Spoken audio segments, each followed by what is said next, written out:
My feeling right now is that AI and the path that we're on is going to create a lot of challenges, and trying to reduce human workforce and push towards AI, in my view, is a bit short-sighted. I understand you want to take advantage of the technology, but it comes with a lot of risks.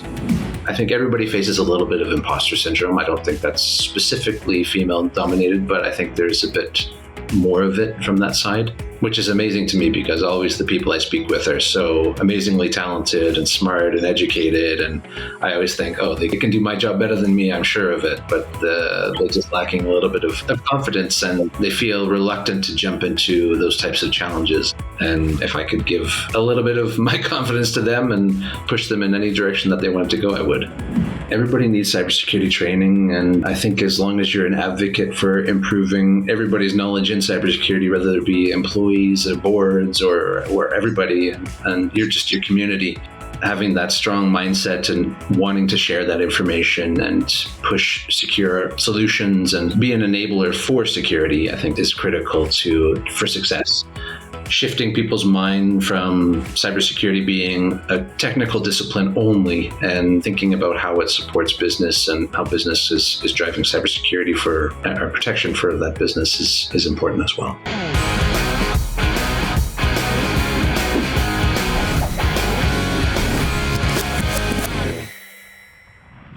Hi, Eric. Welcome to Be Fearless podcast. It's a pleasure to have you here with us. Thanks for having me. Yeah, I'd love to introduce you to our guests. So Eric Gray is BeLux CISO at Kyndryl, and your journey spans across 15 years, 2 continents, and your experience includes leading cyber programs across highly regulated environments in Luxembourg, as well as being a security leader in financial services. You're also deeply committed to advancing women in cybersecurity as a board member at Women for Cyber. So I'd love to talk about this as well. But maybe we can start with your journey. How did you make that significant geographic leap from Canada to Luxembourg? Yeah, it's not a very common one. I think there was some statistics done where I live in Luxembourg, and they did some statistics, and they came up that there was 2 Canadians living in the region, and then I realized that was me and my wife. So there's not many Canadians in Luxembourg, but we did make the jump. Yeah, it was a few years ago, 7 to be exact, and an opportunity had come up where I was previously working at Royal Bank of Canada. We had a consultant who was based out of Jersey, and they were looking after the region. And they left, and it kind of opened up an opportunity because at the same point in time, we had colleagues who were based in Hong Kong, and the time difference between Toronto and Hong Kong is even greater than it is between Toronto and Europe. So it was difficult to keep those team members. So I kind of positioned myself as being an anchor and say I'm not a flight risk, and that they could send me to Luxembourg to support. And after lots of discussion with the family, and we decided it was a good opportunity, and it kind of came true. I think it was, in retrospect, it was good timing, because I don't think it would have happened if it was any other time. It was kind of like one of those moments where things came together, and definitely has been an adventure, and I don't look back. Yeah, looks like very much right time and right place. Coming together. I'm sure the way you even approach cybersecurity in Canada versus Luxembourg slightly differently, or at least the mindset. Do you see many differences? Yeah, I think all countries and nations are really right now looking at what they need to do to protect themselves. But definitely Europe has always been a step ahead in terms of those regulations. So the landscape is quite different, because it's pushed organizations, I won't use the word forced, pushed organizations to improve their cybersecurity to a minimum set of standards, which is always good. The challenge is that you just don't want to be locked into something very specific as well. So the rules and regulations should be flexible to allow innovation still.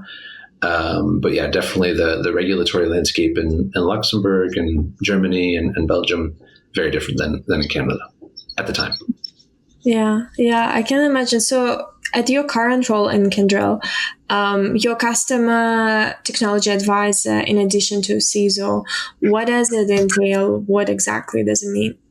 Yeah, it's basically like we just talked about, it really about the fit of the regulations, the fit of what's required in the country. So Luxembourg is a highly regulated environment, and because of that, it requires different services for customers and industry assort. So in Luxembourg, it's a bit different than it is across the rest of the world. We have local operations. Those local operations support local customers, and there is a very high demand for sovereign services to be provided from Luxembourg. And when people outsource and go outside of those boundaries, it's very specific, and they have to have lots of controls in place to make sure that data is contained appropriately. So, yeah, the perspective of the role is a bit that I help the internal services develop to meet those needs of the customers, as well as speaking with customers and trying to solve those needs that they may have in cybersecurity, which are vast, and try and create solutions for them that Kyndryl can provide. Well, looks like you're wearing quite a few hats in your role. Yeah, definitely. Yeah, definitely. Yeah, and for someone that doesn't know exactly what Kyndryl does, how would you explain it? So Kyndryl is, there's many ways to explain it. Normally, we come from the angle that Kyndryl is the world's largest infrastructure provider, and people are kind of always taken back by that. A few years ago, IBM decided not to keep its managed service anymore, and that became Kyndryl. So Kyndryl is kind of a descendant of IBM, but at the same point in time, it's its own company. It's set its own course and is proceeding accordingly. So not to be tied together anymore, but definitely allows us to have the flexibility to improve services and drive cybersecurity for our clients as well. All right. Is there any specific geography that is more concentrated versus less concentrated? I'm just thinking, if I'm a customer, what am I looking to solve with Kyndryl? So from a geography perspective, no, Kyndryl is a global organization. So across the globe, it's we have services, and we provide services to many countries and across all continents. And if you would come to Kyndryl, if you had cybersecurity challenges, maybe you were having resource challenges, cybersecurity challenges, technology challenges, business operation challenges, all of those things are things that Kyndryl can support and drive value in. Yeah, you just mentioned how global you guys are. So, as you work with so many teams, are there any specific challenges? Working cross countries and implementing security programs must be quite a bit of challenge.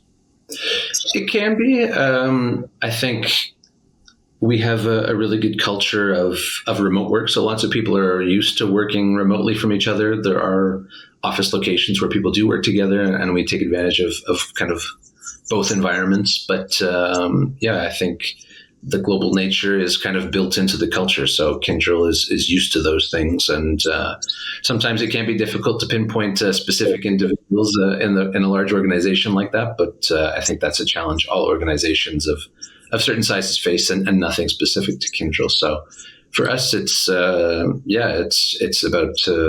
just providing support and being available to support. And the teams are quite adverse to working globally. So it's I haven't found it a large challenge yet. Yeah. I did bump into a few of your colleagues, both in Singapore and the US. It's such a global organization, and different people have different ways of explaining what exactly Kyndryl does. And I guess it's a challenge when it's such a large organization doing so many things at once. But it's exciting. And I know that you're very passionate about advancing women in cybersecurity, and you're a board member at Women Cyberforce, which I actually haven't seen too many men being part of such organizations. Maybe it's just me being biased. So how did you get involved, and what was your thinking behind it? Yeah, no, you're right about the population of men. It's quite low, and I think there's some work to be done to improve that, because it's not just women that need to support women in cybersecurity. It's an everybody problem and a challenge everybody faces. And yeah, definitely having more advocates is always a positive. Um, so I joined roughly almost 4 years ago, after the creation of the local chapter, which was, as you mentioned, Women Cyberforce, which is a part of Women for Cyber, which is the European initiative going across all of Europe. So at the time, the group had founded, and one of the founding members was my wife. So because of that, she passed the torch on to me after her time on the board. And yeah, I was happy to take that torch and keep it going. We have two daughters, and I imagine anybody with daughters or anybody who have women in their life can support that. We need to make things easier, remove some of the barriers and the cultures, and yeah, just drive equality across the board. So that's kind of the perspective that I want to make things easier for my children and their children and so forth, and everybody. Really, there should be no barriers to entry into cybersecurity, and specifically the resource challenges we have across the globe of people we need to be in cybersecurity. Yeah, we definitely can advocate for anybody and everybody, and yeah, women are the starting point, having yeah, comprising of only roughly, I think, 25% of the workforce. So there's lots of room for improvement. Would you want your children to go into cyber? I wouldn't want to push them into something that they don't want to do, but at the same point in time, as a parent, I think that's what you do all the time anyways. I would always advocate for cybersecurity in anybody's career. It's treated me very well in my time in cybersecurity, and yeah, I wish everybody had the same success and enjoyed the challenges that were out there. And yeah, I think I'd want them to do whatever they want to do, but at the same point in time, I would not be upset if they join cybersecurity. Yeah. Yeah, I think as I speak quite a bit with younger people in this space right now, there is a lot of worry around AI stealing jobs in cybersecurity. So it's always the question of, okay, is this the right time to enter the industry, or what kind of path you should take? So if your daughters were thinking and asking you, hi dad, I want to go into cybersecurity, what kind of path would you suggest for them to take? Yeah, for me at the moment, it's quite a challenge. As you mentioned, with AI, AI is the solution to many problems, but it's also the creation of its own problems. So yeah, the more and more we drive AI, and as of recently, using agentic AI to actually operate, our systems and our tools, new challenges will come up, and they will be challenges that are definitely, I think, a step ahead of any challenges we've faced in the past. And cybersecurity is always playing catch up with the rest of technology. But my feeling right now is that AI and the path that we're on is going to create a lot of challenges, and yeah, trying to reduce human workforce and push towards AI. In my view, is a bit short-sighted. I understand you want to take advantage of the technology, but it comes with a lot of risks, and yeah, those risks are something that need to be managed. So if they wanted to enter cybersecurity, yeah, I think a basis foundation in anything AI is what almost anybody needs nowadays. I don't think it's anybody specific to cybersecurity because of the challenges. Yeah. I like this point of view because also to some extent, as you bring this automation into play, you also bring more risks, and hence you still need more security. So I guess more roles are getting created towards how do we go about securing AI and agentic AI. So this becomes very promising area. But what's one barrier that you witnessed that typically holds back talented women that are thinking of entering into this space? Yeah, it's a good question, and something I kind of see, I've had the ability to see recently. I have at the moment 3 mentees, and of those mentees, there have been 1 or 2 before, and yeah, there's a sense that I think everybody faces a little bit of imposter syndrome. I don't think that's specifically female dominated, but I think there's a bit more of it from that side, and which is amazing to me, because always the people I speak with are so amazingly talented and smart and educated, and I always think, oh, they can do my job better than me. I'm sure of it, but they're just lacking a little bit of confidence, and they feel reluctant to jump into those types of challenges. And I find you see it very specifically when people are reading job descriptions and they see, oh, I need to have all of these to the T, and I can't apply for the job until I have them all. Where sometimes I think and feel men would take that risk and say, I'm close enough, and just apply, and not feel so restricted by the wording and terminology, where sometimes females, I feel, take that each line very specifically as I must have this, and are reluctant to apply. And again, normally coming with of information, lots of education, very smart, capable. And if I could give a little bit of my confidence to them and push them in any direction that they wanted to go, I would. Yeah. I think this particular point, I also talked to Sabika, and she was also mentioning that I don't know if it is particularly woman quality, willing to tick all the boxes and only then going for a certain job, but it is definitely a big issue. So what do you think, as one of very few men, as part of this women cyber force, what are some things that men in the field can do to break such barriers? I mean, be advocates, be supportive, and let people know that you support them, and you have your community and support your community of people. I think is the most you can do.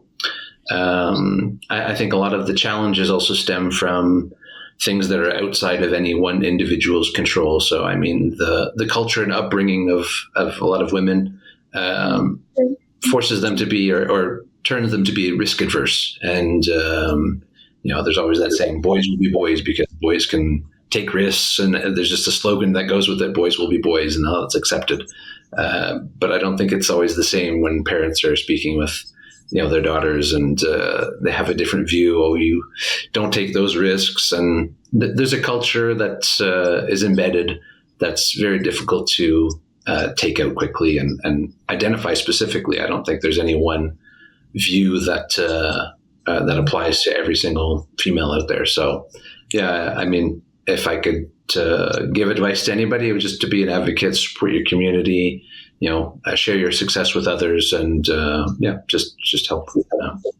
I like how you sort of drew it from childhood in a way, experience, because a personal story of mine, my nephews and nieces, when my niece was born, she her parents just gave her boys' toys to play with, and it was very different how she would react afterwards, because the cars would be fast and she would do things way faster. And I'm just thinking, even if it's just toys shaping our behavior, it's so instrumental the way we react to whatever comes in the future.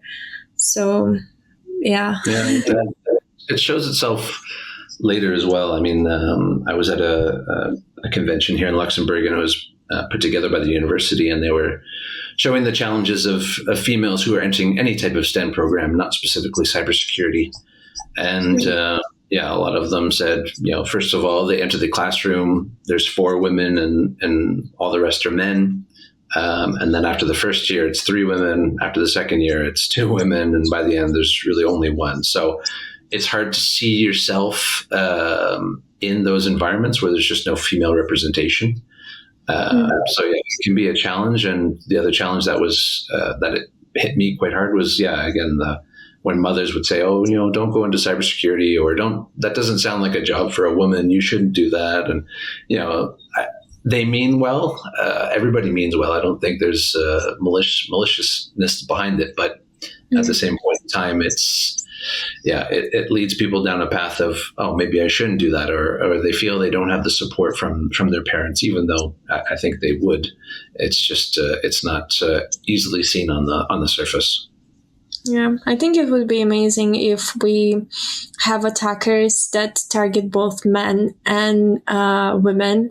It would be great if we have defenders that also can address these issues and be more gender neutral when doing so.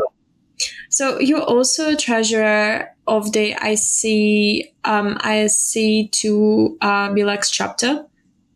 So what's the security community in Luxembourg like?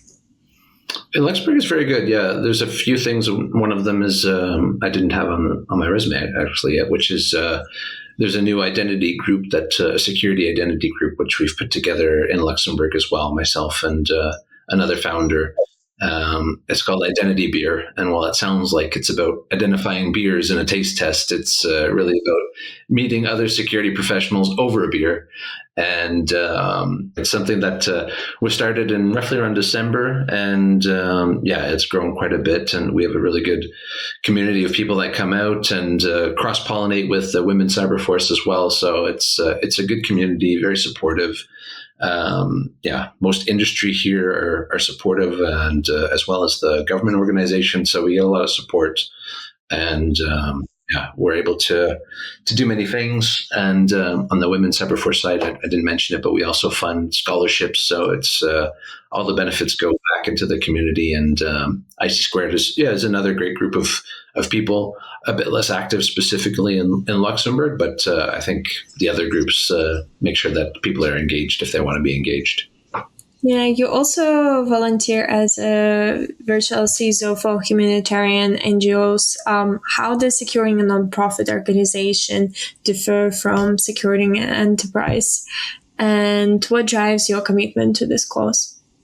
Yeah, it's something recently I've also picked up, and it's a nonprofit that supports other nonprofits. And from the few engagements that I've had so far, I mean, you can quickly see that they're trying to do their best with very little resources, and trying to educate their staff and make them aware of security and education and awareness. And it's very difficult. So they are always looking for support, and this organization connects people and allows them to have that support. So from that perspective, it's good. It's just another area, and not to say industry specific, but another area where training and education can do so much and help people understand those threats. And it kind of leads you into the conversation of, should cybersecurity and fraud discussions, should they be part of the normal education system for everybody, as opposed to something that you learn later? Everybody is interconnected, so these risks apply across the board. Yeah. I really wish there was more education around it. I think people start to care more about it once only bad something happens. So hopefully you don't want to wait until that point of time comes and actually be prepared.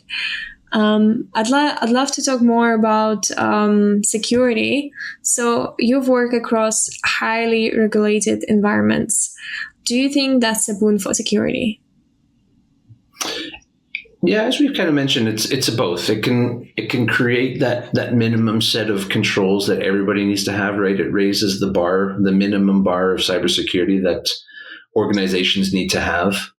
At the same point in time, if it's too overreaching, it can stifle innovation. So there's a middle ground, a healthy middle ground somewhere in between, and it creates an opportunity for people to improve their own security, as well as know that they operate in a safe ecosystem. So if you're the only person who takes cybersecurity, considers it to be important, it's going to be very difficult for you. But if everybody is somewhat nudged in the direction of, hey, you should be taking this serious because it's can be very impactful to your business, it's a beneficial thing for everybody. So. Security always falls on everybody's shoulders as much as any other challenge. But security, just I think because I don't want to say it's new, but it's a fairly new topic within the business organizations, and I think its value has been demonstrated, but definitely it does have its challenges now. Yeah, definitely. And security, I mean, the industry by itself, it just properly started developing like 25 years ago. So it is still relatively new, and there is so much more that needs to be done. And do you have any war stories or security incidents or a challenge that really tested your team's preparedness? Yeah, I mean, there's always challenges, and there's always every incident is very interesting that I've been a part of through my career, and whether it just be people who are deploying scripts and seeing what they get, or targeted hackers, every scenario is slightly different, and for me, it shows the value of doing red teaming yourself. So for organizations who maybe they only had one or two small incidents, it's always good to see, with ethical hackers, have them really test and show how fast they can cut through your system and get to critical information, or exfiltrate that information, or take control of your key business applications. Testing is key. So with the incidents, they're always interesting, and luckily the organizations I've been in, very talented individuals. So it's always organized. It's never chaotic, and it's managed in the best possible way. I think everybody should be testing their incident preparedness, from tabletop exercises of just walking through what an incident would look like, to having ethical hackers and a red team break through your system and show where you have gaps, because small one door in front, but with the key to the side or under the mat is no good. And then that leads on the inside, and there's a crack in the wall here, or an open window here. You can kind of see how threat actors can work their way through systems with enough time. And as we've been discussing with the proliferation of AI now, it's those timelines that they need are becoming smaller and smaller and smaller. So I think I read recently that people were creating AI models or agents that were going out and doing bug bounty programs and finding thousands of vulnerabilities, and using AI that weren't exposed before, or at least weren't identified before. So it's can definitely cut through anybody's security program quite quickly. Yeah.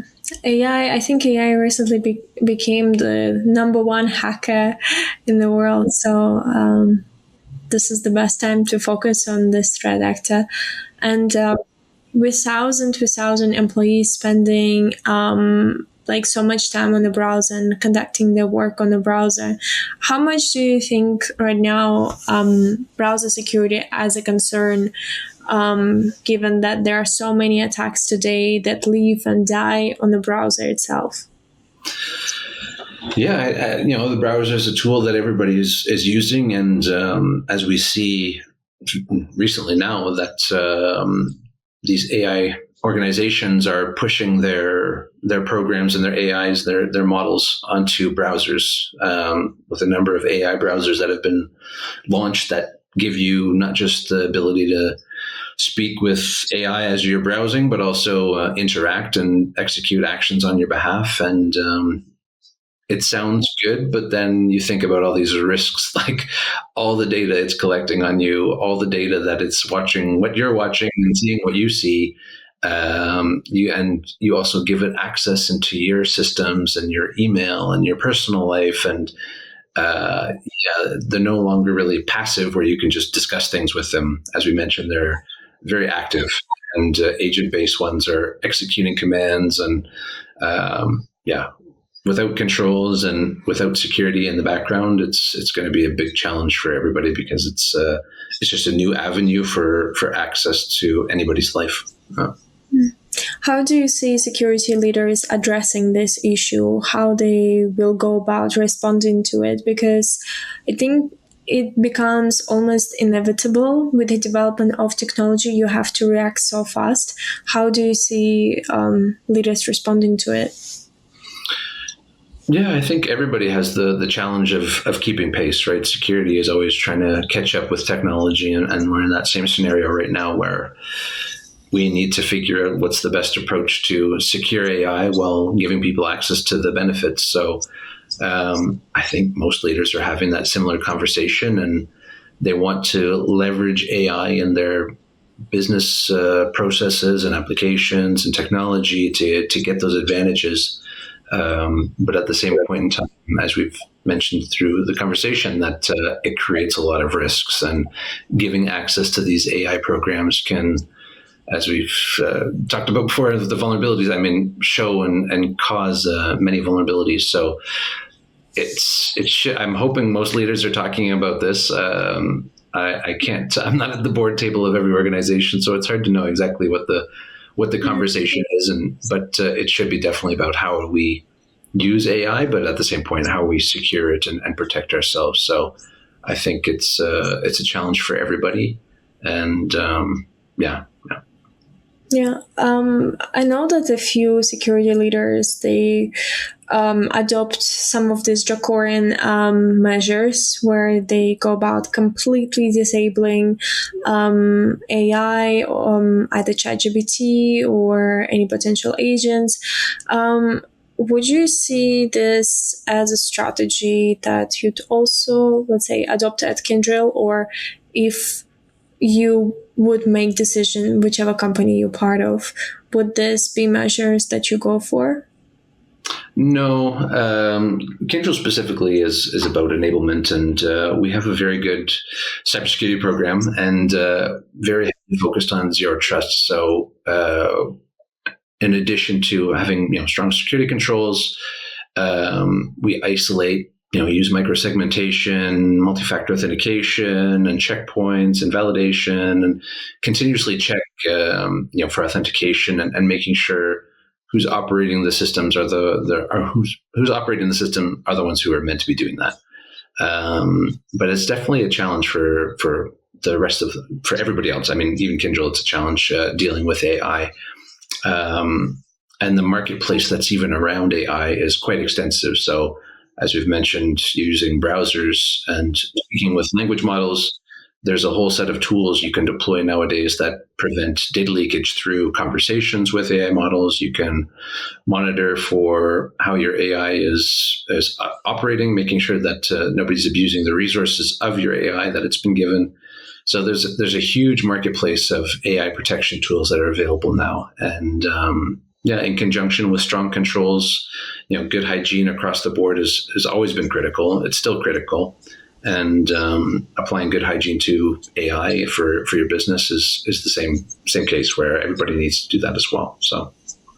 I think right now with development of every technology, there is also like counter solution from the security standpoint, and it's great to see that leaders also recognize that it is inevitable that all of these tools have to be protected, or all have to be secured, and it's just a matter of time. If you go about and disable ChatGPT completely, then someone inevitably will go and use it, but not in an authorized manner.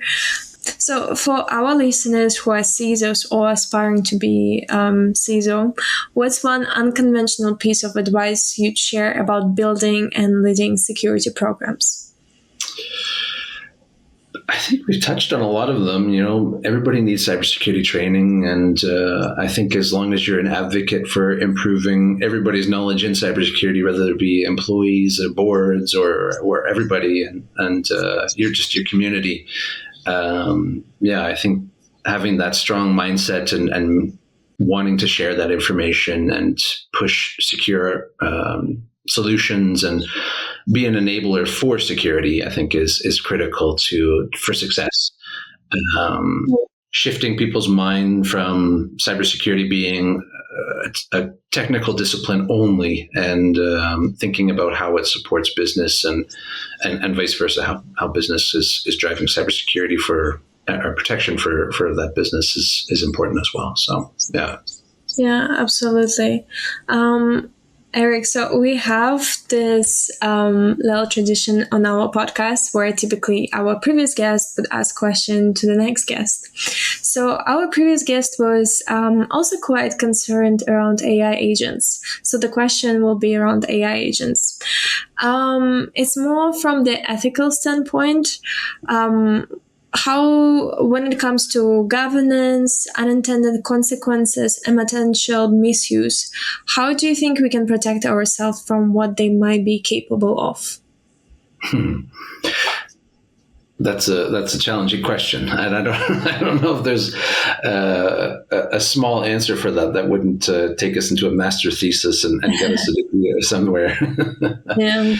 It's definitely a challenge. Yeah, I don't think there's a silver bullet, not that I'm aware of. But as I mentioned, it's good to see that the marketplace and the solutions are expanding for protection around AI and interaction with AI. So, yeah, it's like we've been discussing. Security is always playing catch up, but it's good to see that we're still doing that in cybersecurity. We're still trying to play catch up, and that solutions are available. So, yeah.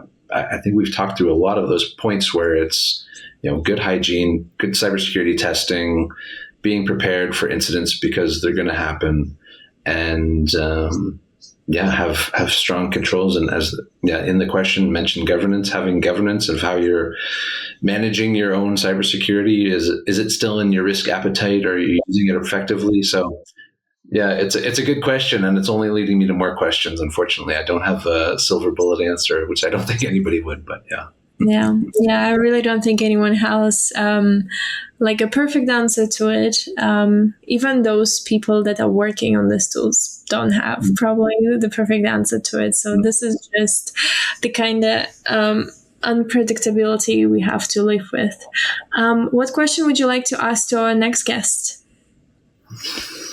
It's a good one. Yeah, I think if I had to think of a question, it would be probably on the lines of if cybersecurity challenges were solved today. We have a magic wand and we solve all the problems of today. What would those cybersecurity leaders and groups? What would they do? What would they do after that? Would you want this scenario to come true? I mean, sure, why not? Yeah, that would be good. It'd be, not to say I'd be out of a job, but I mean, it would be one less risk for the world. But and I think it would, if we can wave that one for cybersecurity, what's next? What else can we do for that? So, yeah. Yeah, I think it would be some parallel universe as all the tension grows across all the geographies. I think this is very much growing industry where a lot of people are investing money into. So it would be amazing to see how it would go around. But I think it's a great question, and I make sure to pass the answer to you as soon as I find out from our next guest. Well, Eric, it's been amazing conversation. I think I always love to learn about people's journey because it also shapes the way you look at the present and the way you address the problems today. I think we spoke about so many important topics about AI agents, about the importance of supporting women in this space and what can be done, whether you're a woman or a man. Technical issues, browser security. I think so many valuable lessons, whether you're an aspiring professional or someone that's already in the industry. I'm very excited to share it with our listeners. So thank you so much. Yeah, and thank you. And you're that advocate that we've been speaking about. You're the one supporting the community. So yeah, big thanks to you as well. Thank you. Really appreciate it.